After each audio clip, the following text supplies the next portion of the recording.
자, 안녕하세요. 오늘은 5장 틈새시장 창업을 위한 전략 분석 나머지 부분을 연결해서 강의하도록 하겠습니다. 자, 이 장에는 5개의 절로 나눠져 있는데 그 마지막 성공하는 나만의 틈새 아이템의 체계적 구성 부분을 진행하도록 하겠습니다. 자, 2단계 넘어가기 전에 우리가 이제 1단계 틈새 아이템을 점검하는 것입니다. 일단 적으라고 나를 알면 100점 100승. 있는 것 속에 없는 것, 있어야 하는데 없는 것 이렇게 이제 진행하도록 하는데요. 우리가 첫 번째 있어야 하는데 없는 것은 지문 시간 마지막으로 했습니다. 자, 그 다음에 있는 것 속에 없는 것도 좀 진행을 했었는데 다시 한번 생각을 해보도록 하겠습니다. 우리가 문화체험교실을 진행을 하고 있는데 우리가 교사들의 모임인 사람의 학교, 즐거운 학교에서나 역사, 문화, 학교 등에서 방학을 중심으로 주로 행해져 왔습니다. 기존의 이런 문화체험교실의 한계를 지적해보면 있는 것 속에 없는 것은 바로 다음의 사항들이라 하겠습니다. 첫 번째는 문화체험교실은 방학 때를 겨냥해서 아이들 수십 명을 모집해서 캠프 형식으로 진행되는 방식이 대부분입니다. 우리가 지속적으로 경험의 축적이 이루어져야 하는데 방학 때 혹은 어느 학년 때 잠깐 참석하는 것은 한계가 있다고 하겠죠. 또 방학이 아닌 평소에도 행할 수 있는 프로그램을 구성해야 할 것입니다. 자, 둘째, 주제가 역사나 환경 중심에 머물러 있다는 거예요. 박물관 견학, 유적 답사, 갯벌 체험 등이 대부분입니다. 이러한 역사 체험은 물론이고 사회 시간에 다루어지는 행정기관이라든지 경제기관, 법기관 등의 어떤 사회기관 체험과 교과서에 나오는 요리체험, 또 도자기 만들기 체험, 동서양 음악체험 등 좋은 이런 프로그램 속에서 아이들을 안내할 수도 있겠습니다. 자, 셋째, 학년에 상관없이 수십 명이 함께하는 캠프 형식에는 한계가 있습니다. 부모님이 자기 자식과 함께 데려가 이야기도 하면서 충분히 느낄 여유를 주어야 합니다. 그래서 1회 체험 인원을 5명 이하로 할 것을 원칙으로 합니다. 자, 넷째, 필요에 따라서는 학년을 혼합해야 할 경우가 있겠습니다. 그 학년의 수준에 맞는 체험이 필요할 때가 있는데요. 예를 들면 동서양 음악 체험은 고학년일 경우 함께해도 좋겠지만 사회기관 체험 등은 교과의 계열성에 맞춰서 적기에 다녀오는 것이 좋겠습니다. 따라서 학년별 체험 일정과 학년을 통합한 체험 일과를 따로 정하여 실시했으면 합니다. 자, 2단계 이러한 틈새 시장의 구축입니다. 그래서 철저한 준비만이 성공의 지름길이라 하겠습니다. 자, 이를 추진하기 위해서 몇 가지 갖춰야 될 시스템을 알아보도록 하겠습니다. 첫 번째, 인터넷을 통한 사전 소개 또는 구성원 선발입니다. 처음에는 질 높은 교육을 위해서 적은 인원수를 기수별로 학년당 3에서 5명 선발을 하고 함께 모여 이동하기 쉽게 하기 위해서 우선 거주지를 제한하는 것이 좋습니다. 그러나 아이템이 확장돼서 또 다른 교사가 확보되면 거주지의 선발 범위를 넓힐 수도 있겠죠. 둘째, 온 오프라인을 통한 사전교육과 친밀감 높이기입니다. 함께 체험을 하기 위해서는 교사와 교사, 함께할 구성원의 친밀도가 중요합니다. 온 오프라인을 이용해서 수시로 건전한 만남 시간을 정하고 정기 사전교육 모임은 한 달에 한 번 첫 주에 시행할 계획이며 이 시간에는 한 달 중 실시될 3에서 4회 체험 교육 주제에 대해서 함께 공부하고 생각해 볼 과제를 미리 제시하는 시간이 되겠습니다. 또 한 주에 한 번 모임을 원칙으로 하는데요. 방학 중에는 한 주에 2번 정도 더 늘릴 수도 있겠습니다. 또한 셋째, 운송수단을 안전하게 확보해야 됩니다. 우선 지하철과 대중교통을 이용하고 또 자가용 승용차 이용을 고려해 보도록 하겠습니다. 우선 차량의 안전시설 등을 강화를 하고 안전보험의 가입 유무를 확인하며 값싼 여행보험이나 단체보험을 준비하도록 하겠습니다. 대개 가입 단위는 6개월에서 1년이고 생활체험의 일환으로 대중교통 이용을 권장하기도 하지만 시간 절약을 위해서 승용차를 이용하기도 합니다. 적정 인원이 3에서 5명이므로 승용차나 승합차면 충분하겠습니다. 대부분 어린이 보험에 가입하고 안전에 대한 대비는 하고 있지만 혹시나 모를 안전사고에 대비해서 운전자도 차량 내 모든 탑승자에 대한 보험 가입을 권장하겠습니다. 자, 넷째, 우선 시범적으로 6주에서 20주 프로그램을 여러 번 시범 시행하고요. 고객과의 충분한 피드백과 보완 후에 사업을 확장하도록 하겠습니다. 자, 다섯 번째, 프로그램은 일회성으로 끝나는 게 아니라 각 분야별 단계를 만들어서 학년이 올라갈수록 더 높은 단계의 프로그램을 다시 만날 수 있게 하겠습니다. 여섯째, 각 교과에 대한 다양한 이해를 바탕으로 체험 내용이 이루어져야 하므로 교사와 또는 교사의 소양을 충분히 갖춘 사람만이 이 교육을 실시할 수 있습니다.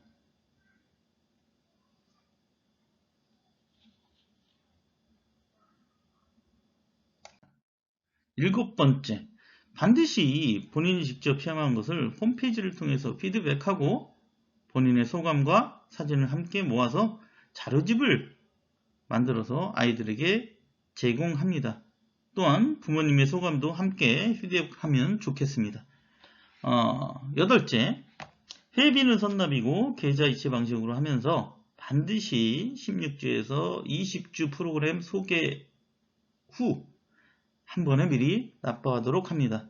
이는 회원의 안정적 확보와 미리 체험 교육의 준비를 위해서 필요한 절차이며 다음 단계로 예약자만이 체험학습 기회가 주어지도록 합니다. 또한 이수성의 원칙을 고려해서 품질은 최대로 하고 인원은 최소화하는 것이 원칙이겠습니다. 자, 3단계 지속가능한 성공 전략. 남들 다른 특별한 경영 전략. 말하자면 이 아이템이 나만의 특별한 차별화 전략을 가져야 된다는 것입니다.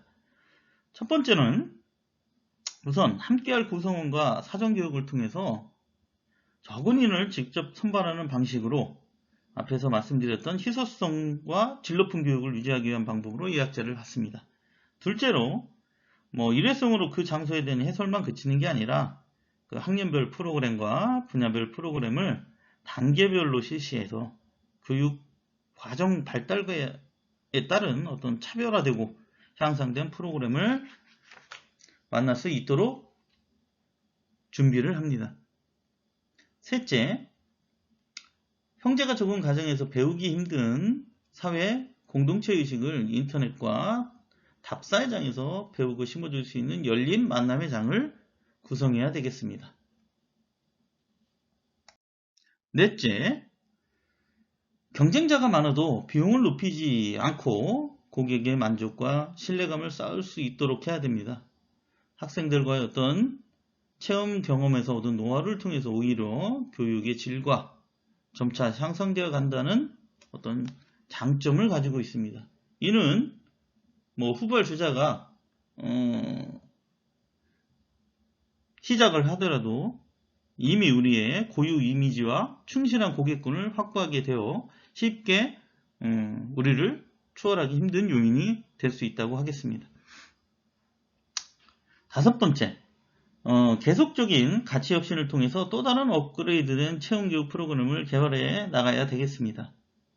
또 여섯째, 나와 생각이 같은 동료 또는 도움을 줄 주변의 인재를 발굴하고 교육해야 되겠습니다.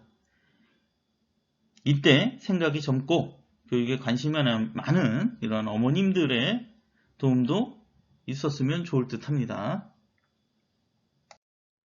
자, 일곱째, 프로그램의 어떤 노하우를 충분히 쌓은 후에 조금씩 확장하는 방식이며 부모와 같은 마음으로 계속 지속될 수 있도록 무리하게 확장하지 않고 꾸준히 진행하도록 하겠습니다. 자, 8번째, 이러한 체험교실을 운영하는 자신도 아이들과 함께 느끼면서 성장해가는 과정에서 많은 것을 배우게 될 것입니다. 서로가 행복할 수 있도록 최고의 서비스를 제공해야 되고 매우 편안하고 안전하면서 즐거운 분위기를 지속적으로 만들어줄 필요가 있겠습니다. 자, 이렇게 5장을 살펴봤습니다. 다음 6장에서는 인터넷 비즈니스 모델, 이 장에서는 5개의 절로 되어 있는데 우선 제일 중요한 게 인터넷 비즈니스 정의입니다. 그 다음에 인터넷 비즈니스의 구성 요소, 그 다음에 인터넷 비즈니스 모델의 정의, 또 수립 과정, 또 마지막으로 분류 및 유형에 대해서 살펴보도록 하겠습니다. 우선 인터넷 비즈니스의 정의를 하면 인터넷 비즈니스란 전자적인 이러한 매체를 활용해서 비즈니스를 수행하는 것으로 일반적인 인터넷 산업보다 아주 적은 협의의 의미를 가지고 있습니다. 자, 또한 전자 쇼핑몰 또는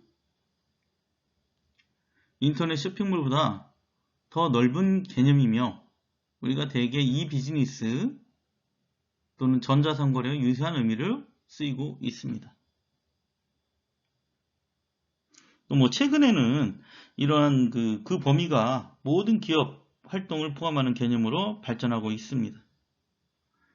티머스는 인터넷 비즈니스를 전자적인 방식으로 비즈니스를 수행하는 것이라고 정의를 하였습니다. 또한 물리적 상품이나 보이지 않는 서비스를 거래를 하면서 마케팅, 주문, 결제, 배송, 사후 서비스 등 거래의 모든 단계를 실행을 하고 더 나아가 기업 간의 협동을 지원하는 것을 포함한다고 정의를 하고 있습니다.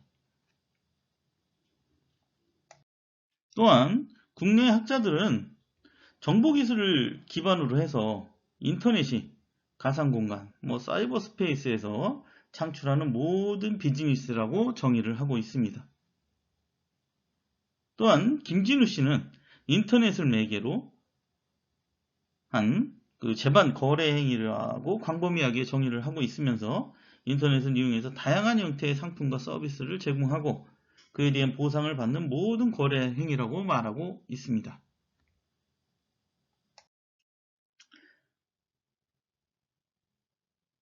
즉, 인터넷 비즈니스는 어떤 수익의 극대화를 목적으로 고객과의 어떤 상호작용을 통한 가치 창출 활동을 우리가 인터넷이라고 하는 매개체를 이용해서 수행한 것이라고 정의할 수 있겠습니다. 어쨌든 기업이든 소비자든 구분 없이 고객과의 상호관계에서 발생할 수 있는 모든 활동이 여기에 속한다고 할 수 있겠습니다. 이러한 활동들의 궁극적인 목적은 수익의 극대화라 하겠습니다. 즉, 수익을 목표로 하지 않는 인터넷 사이트는 우리가 인터넷 비즈니스라고 할 수 없겠습니다. 또한 기업 내부 활동에 도움을 주기는 하지만 고객과 상호작용을 하지 않는 인터넷을 활용한 어떤 그룹 외형 또 인터넷 비즈니스에 포함되지 않는다고 할 수 있겠습니다. 이 내용은 우리가 이제 비즈니스라고 하는 것 자체에서 생각을 좀 해보시면 되겠습니다. 비즈니스는 우리가 자원봉사를 하는 게 아니고 이익을 위한 어떤 수익 창출을 목적으로 하는 걸 우리가 비즈니스라고 하는데 그 비즈니스의 목적을 어떤 수단을 이용하느냐?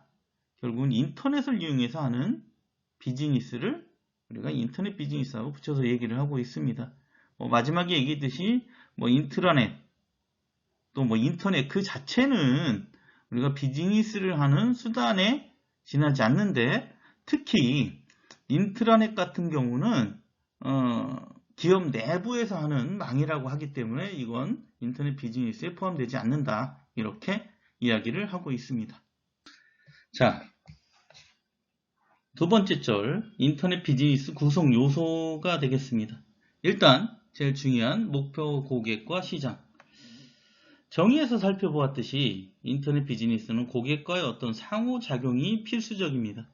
인터넷 비즈니스 모델에는 어떤 고객 가치를 만들어낼 것이며 이를 어떻게 고객에게 전달할 것인지를 명확히 해야 합니다.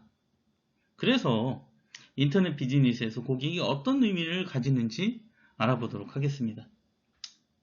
자, 김진우라는 학자는 인터넷 특징을 고객과 기업 간 또는 고객과 고객 간의 어떤 상호작용과 개인화 가능성으로 파악하고 있습니다. 따라서 인터넷 비즈니스는 고객들이 체험하게 되는 최적의 경험에 초점을 맞춰야 한다고 강조하고 있으며 고객 중심의 인터넷 비즈니스를 구현해야 한다고 말하고 있습니다. 또한 시볼트는 고객 중심의 사고를 강조하고 있습니다. 고객이 무엇을 원하고 필요로 하는지, 고객 편의를 위한 방안은 무엇인지를 파악을 해서 고객을 끌어들이는 노력을 해야 한다는 것입니다. 경제학적으로 시장은 공급자와 수요자의 집합체라고 정의할 수 있는데 기업 입장에서는 고객이 위치하고 있는 곳이라 할 수 있습니다. 시장은 다양한 기준에 의해서 구성될 수 있고 동일한 산업 내에서도 제품의 성능이나 특징에 따라서 시장이 다를 수 있습니다. 또한 다른 산업에 속한다 하더라도 용도에 따라서 동일한 시장으로 볼 수도 있습니다. 또한 지리적으로 지역시장, 국가시장, 국제시장으로 구분될 수 있겠습니다. 자, 인터넷 비즈니스에서는 고객을 중심으로 시장을 구분하는 것이 유용하다고 하겠습니다. 기업과 일반 소비자로 고객을 구분하는 방법이 일반적으로 사용되고 있는데 이와 같은 방식은 고객의 가치가 어디서 발생하는지를 알 수 없고 너무 포괄적인 구분이라고 할 수 있습니다. 그래서 우리가 다음에 설명할 가치사슬에 의해서 고객의 요구를 반영한 시장 구분은 이런 점에서 유용한 방법이 될 수 있다고 할 수 있겠습니다. 자, 그래서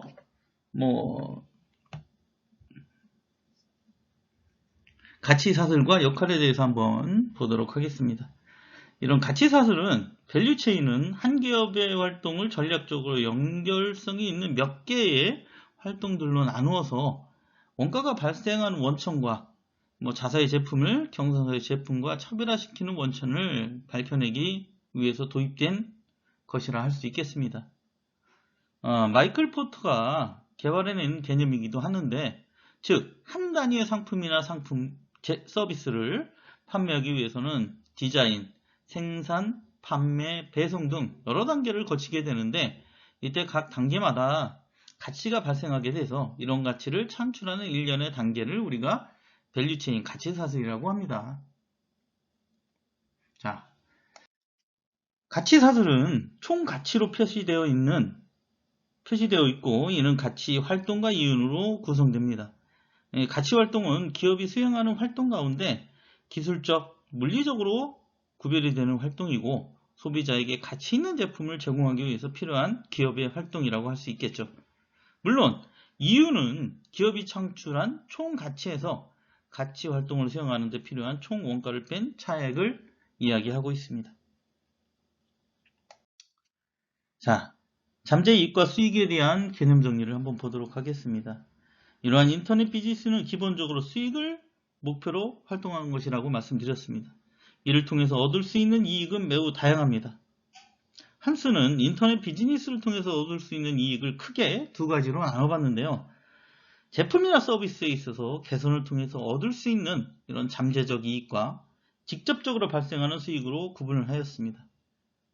개선에 필요한 이익은 내부적 절감이라든지 마케팅 효과, 성의 증대, 고객 태도의 변화 등으로 발생을 한다고 볼 수가 있겠습니다. 자, 낮은 비용, 또 개선된 이미지, 높은 고객 충성도, 제품 사용의 강화 등이 있다고 말씀을 드릴 수가 있겠고요.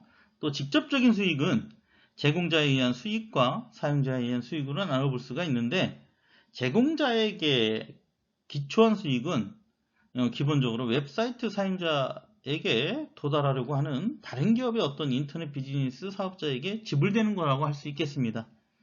예를 들면 후원이라든지 또 뭐 전자우편 제휴 또는 배너 광고 또는 뭐 유망료 또는 판매 수수료 등이 있는데, 사용자의 이러한 수익은 제품 판매, 또 페이퍼뷰, 또 구독료, 묶음 판매 이런 것들이 있다고 할 수 있겠습니다.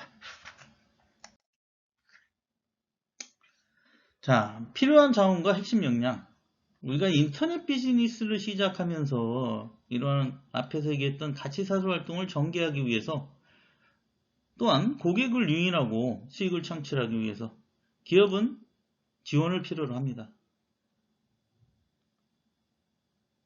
자, 자원을 필요로 합니다. 자원 거점 이론에서는 기업이 보유한 자원에 의해서 기업의 전략이라든지 경쟁력이 결정된다고 보고 있습니다. 자원에 대한 명확한 정의가 내려져 있는 것이 아니라 뭐 특허나 설비 같은 유형의 자원에서 시작해서 고객 신용, 상품 이미지 또는 종업원의 기술, 말하자면 눈에 보이지 않는 이런 무형의 자원에 이르기까지 다양한 자원의 종류를 나눠볼 수가 있겠습니다. 이러한 자원 중에서 경쟁, 우위, 뭐 차별화, 그래서 제일 기본이 되는 자원을 우리가 기업의 핵심 역량 또는 개인의 핵심 역량이라고 이야기를 하고 있습니다. 자, 세 번째 선로는 인터넷 비즈니스 모델의 정의를 한번 이야기해 보도록 하겠습니다. 인터넷 비즈니스와 전자상거래를 같은 의미로 쓰기도 하는데, 둘은 말하자면 범위에 있어서 명백히 다르다고 할 수 있겠습니다. 자, 고려 범위는 인터넷 비즈니스로 국한하도록 하겠습니다. 이번 책에서는 그래서 인터넷 비즈니스는 이비즈니스와 이비즈니스의 이는 인터넷의 이자가 되겠습니다. 또 전자상거래와 동의어라고는 생각할 수 없으며 오히려 이들의 부분집합으로 보아야 할 것입니다. 기업의 기관 업무를 인터넷을 통해서 처리하면 우리가 인터넷 비즈니스라고 얘기할 수 있으나, 인터넷 비즈니스가 인터넷을 통한 또 고객 접점을 기초로 하고 있으므로 고객 서비스와 무관한 기업의 업무 부분은 인터넷 비즈니스의 범주에서 벗어난다고 하겠습니다. 또한 전화나 폐쇄 네트워크를 이용한 이 비즈니스는 인터넷 비즈니스의 범주를 벗어난다고 할 수 있겠습니다. 예를 들면 인트라넷 같은 거겠죠. 결국 인터넷 비즈니스는 전자상거래, 또 이 비즈니스 전체 중에서 기업과 소비자 간의 전자상거래와 기업 간 전자상거래, 말하자면 B2C 또 B2B 일부에 해당하는 영역을 가지고 있다고 할 수 있습니다. 이러한 점을 감안할 때 인터넷이라는 거래 채널을 통해서 고객, 우리가 얘기하는 개인, 기업 또는 정부도 될 수 있겠죠. 또 제품 또는 정보를 제공하는 서비스 지향적인 활동을 또 활동이라 정의할 수 있겠습니다. 즉, 이러한 인터넷 비즈니스는 기존의 서비스 산업 중 인터넷을 통한 정보 산업의 장점을 가장 효과적으로 이용한 산업이며, 여기에는 어떠한 서비스를 고객에게 제공하고 또 어떠한 고부가치를 전환하는가 하는 중요한 사항이라 말씀드릴 수가 있겠습니다. 자, 우리가 인터넷 모델이란 기업이 인터넷을 이용해서 돈을 벌고 수익을 창출할 수 있게 하는 일련의 인터넷과 비인터넷 관련 활동이라 할 수 있고요. 또는 인터넷상의 고객 서비스에 대한 어떤 수익 모델, 수익 창출 모델, 또 업무 방식, 그리고 제휴 전략을 총칭하는 인터넷 비즈니스 기업의 어떤 창업 및 운영 전략이라고 이야기할 수 있겠습니다. 자, 네 번째로는 인터넷 비즈니스 모델 수립 과정을 한번 보도록 하겠습니다. 우리가 시스템 관점에서 인터넷 비즈니스 모델 수립 과정을 전체적으로 살펴본다면 고객과 시장 또는 자원과 핵심 역량, 또 다양한 수익 원천 등을 인풋, 투입 요소로 사용해서 인터넷 비즈니스 특징이라든지 가치사슬 활동, 또 뭐 수익 모델의 선택 등의 이런 프로세스를 거쳐서 하나의 우리가 인터넷 비즈니스를 모델을 구현할 수 있다고 하겠습니다. 이 모델이나 프로세스로부터 나온 결과인 우리가 발전된 핵심 역량과 또 수익 그리고 변화된 고객들은 다시 인풋이 수익 투입 요소로 작용해서 모델을 진화시키는 역할을 할 것이라고 말씀드릴 수가 있겠습니다. 자, 인터넷 비즈니스의 목적 결정. 이 궁극적인 목적은 고객 경험의 최적화를 달성하는 것이라고 하겠습니다. 기업별로는 직면해 있는 환경의 변화라든지 고객의 요구 등이 각기 다를 수 있을 것입니다. 이런 환경 요인이 인터넷 비즈니스 목적을 결정하는데 반영이 돼야 되겠습니다. 또한 피드백과 같은 과정은 변화된 환경을 반영할 수 있도록 하고 있습니다. 기업은 목적을 달성해가는 과정에서 수익을 획득하게 될 것이며 우리가 인터넷 비즈니스를 통해서 직접 수익을 얻는 것인지 아니면 또는 간접 수익을 얻을 것인지를 결정해야 할 것입니다. 간접 수익을 얻기 위해서는 기존 사업과 효과성 또 효율성을 증진시킬 수 있는 방향으로 우리가 과정이라든지 결과를 증진시키는 방향으로 비즈니스 모델을 설계해야 하겠습니다. 우리가 직접 수익을 얻기 위해서는 누누이 얘기했던 수익 창출 모델, 수익 모델을 명확히 하는 것이 과정이 필요하다고 할 수 있겠습니다.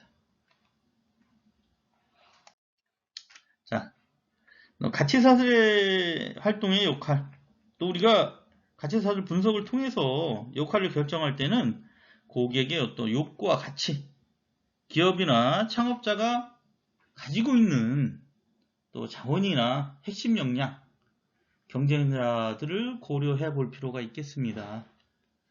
제반 요소들을 고려하기 위해서 가치사슬의 분해가 선행돼야 되는데 우리가 이때 포트에서 정의된 9가지의 가치사슬 활동 등 다양한 도구를 활용해서 세밀하게 분석할 필요가 있겠습니다.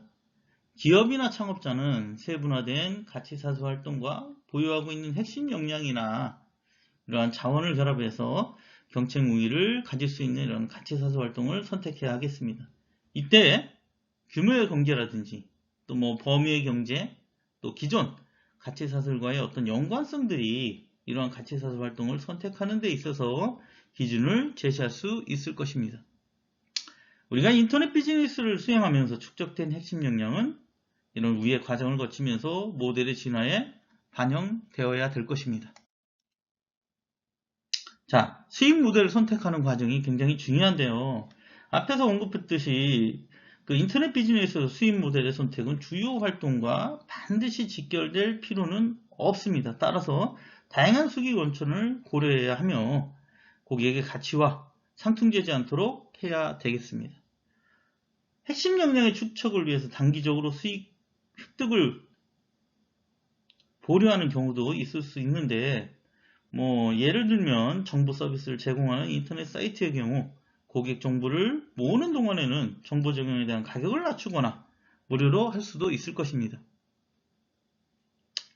이와 같은 과정을 거쳐서 선택된 인터넷 비즈니스 모델은 이런 세부적인 전략 수립 후에 사업을 수행하게 되고 그 결과를 나타내는 핵심 역량 또 고객 시장의 변화는 계속해서 모델의 진화와 혁신을 위해서 재사용돼야 할 것입니다. 자, 오늘은 여기까지 하도록 하겠습니다.